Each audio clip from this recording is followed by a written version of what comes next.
Of course, the action in Canberra today was a little more hot air than usual. Why? The economic roundtable of hand-picked people by the government, majority of which agree with the government, dissenters not really even invited into the room because, of course, they already know what they're planning to do with a 3-day conversation about what they should do for the next 3 years. It's been a very intensive period of consultation. A boardroom blitz with dozens of business leaders, union leaders, over 40 ministerial roundtables, 900 submissions from across the country, and discussions, I think, with everyone, or at least almost everyone, around the table. And I wanted to say that the appetite and the ambition has been really encouraging.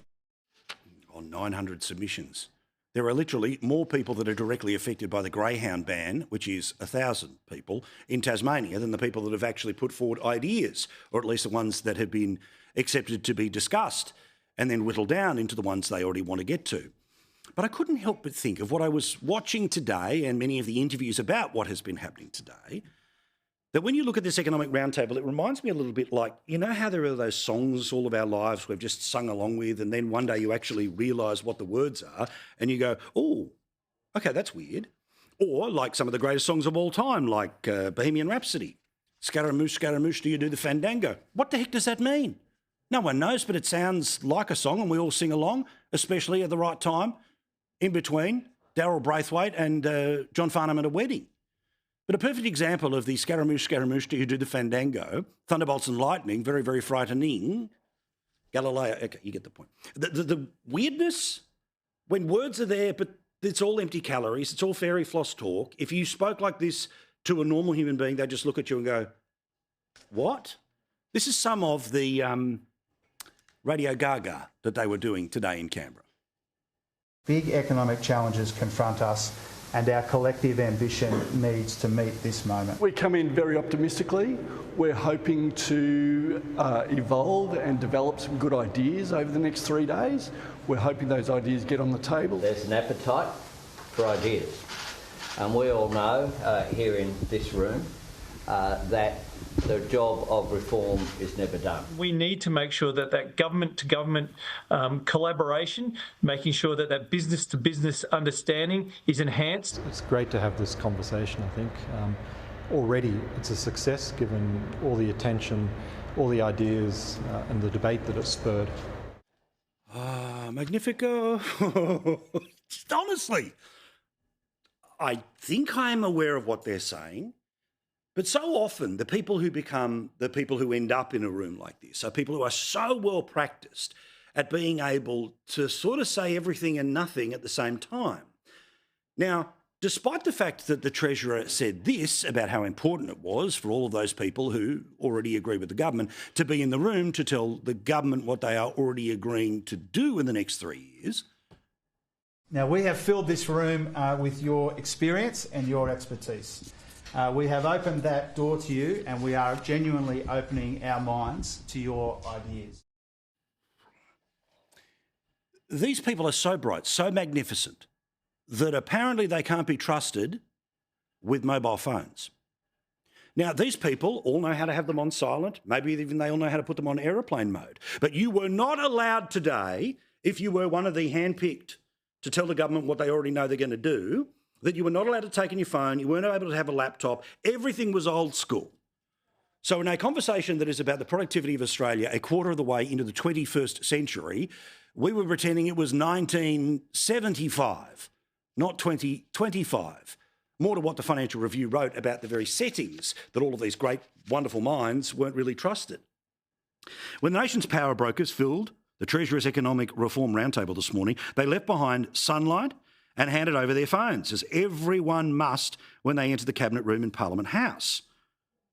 No computers were allowed inside. Binders and manila folders abounded, stuffed with printouts of modelling, submissions and briefing notes.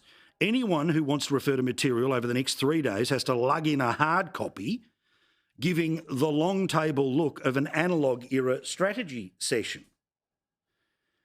Now, if the argument about the mobile phone thing is because of the secrecy inside the room, well, does anyone honestly think that representatives of Australian business are the Chinese spies In fact, remember, it's the Prime Minister of Australia who has been referred to as the handsome boy.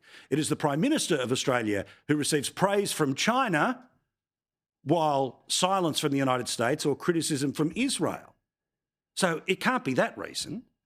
Is it because it is an insight into how this government does business?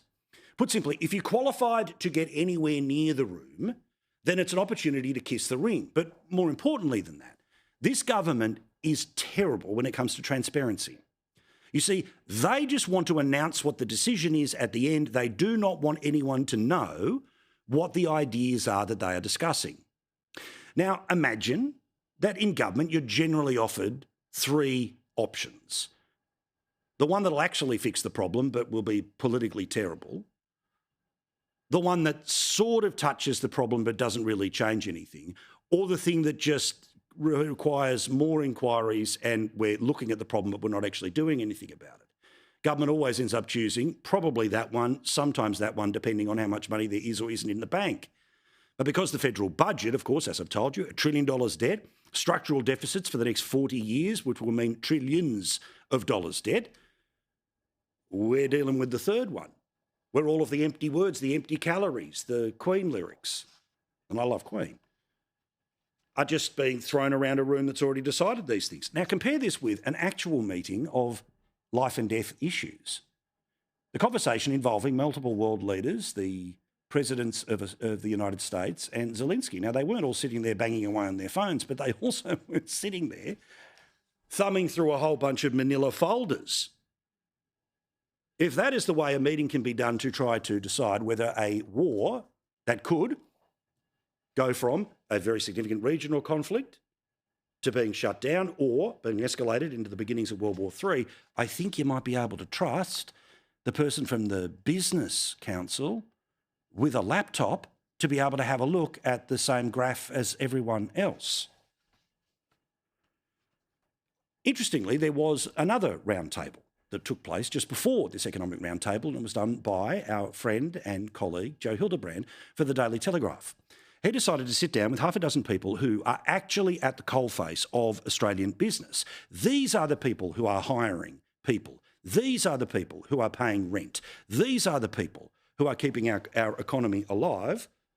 And what did they say to Joe? Well, they didn't need a mobile.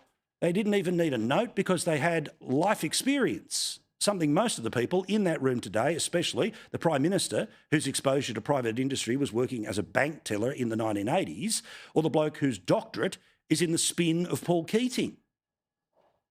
The biggest cost that we have to outlay is staff wages and also rent. Those two keep going up, while our service cost still remains the same. The new laws that they're talking about now with the merchant fees, you know, our margins are very, very slim, and if we have to wear the merchant fees, well, we can't do it. Even before you put the nail bag on and start working, there's so many duplications or triplicates of government departments from local government who then you go out to private certifiers, so you've got more certificates, more paperwork they require. The NCC or the National Construction Code, you know, a build time now can take 12, 18 months, 2 years. Just to build one house, to build a home. Yes, that's right. Just to get the DA approved, you know, you end up paying $150,000 cost.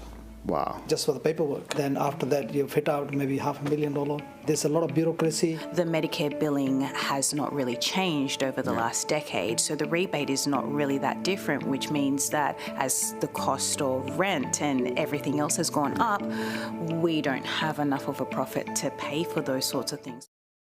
Notice the difference between the language of those people and the empty words that I showed you before. Talk about people who are on the coalface, who can explain what the issue is, what they need fixed. Instead, the smarter people, the better people, the front end of the plane, well, they talk in all of these wild generalities, but remember, this thing's fixed. Most of the room already agrees with the government.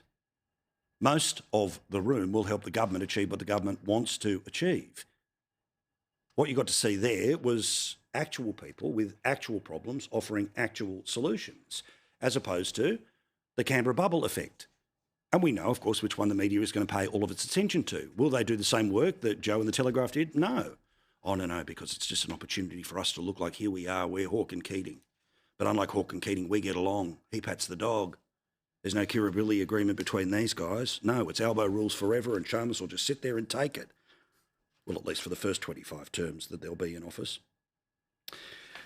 But interestingly, there is a bit of opinion polling, which is worth showing you, which is that whatever does actually come out of all of this, that Australians know things are broken and they want something fixed.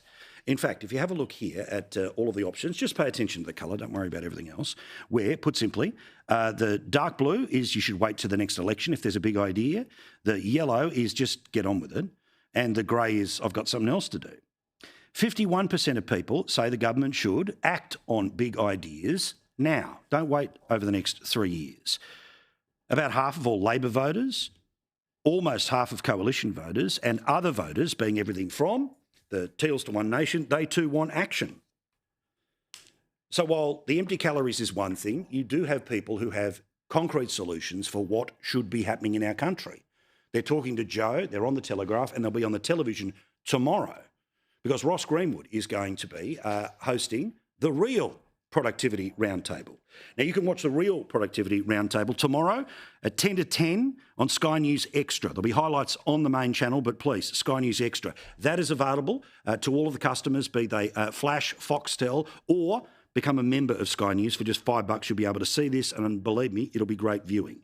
It's the alternative to the other Talk Fest. Among the people that will be in the room, former Productivity Commissioner Gary Banks, Senator Matt Canavan, who had a great interview with Andrew Bolt a couple of hours ago, and many other key economic figures. You can also stream it at what should already be your homepage, skynews.com.au. They flap their gums, we offer solutions. It's why you watch us each and every night and why I thank you forever.